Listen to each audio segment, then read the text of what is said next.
لقد جاءكم رسول راغل تاسو ته یو پیغمبر من انفسکم ستاسو د جنس نه یو پیغمبر دی عزیز علیه ډیر ګران دی په دې پیغمبر باندې ما عنتم ستاسو دا تکلیف تاسو چې په تکلیف کې دا پیغمبر په تکلیف کې دور خدای په تاسو باندې مین دی حریص علیکم د حد نه زیات حرص لري په تاسو بالمؤمنین په مؤمنانو باندې رؤوف الرحیم ډیر مهربان دی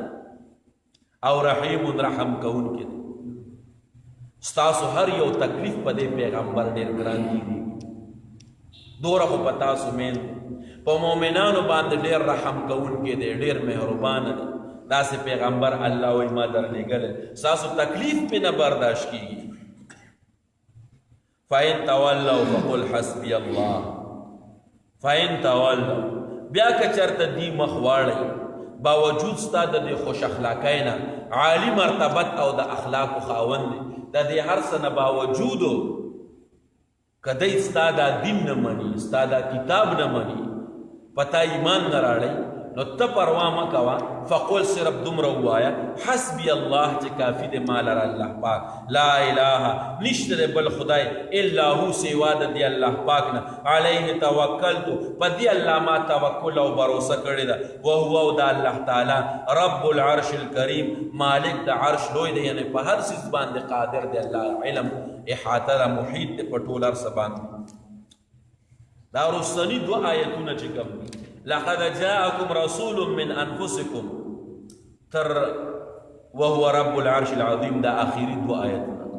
حضرت ابی ابن کعب رضی الله تعالی عنه فرمای چې دا دو آیتونه د قرآن مجید د ټولو آخری نازل شوي دي د دې آیتونو نه پس رسول الله صلی الله علیه وسلم بیا وفات شوی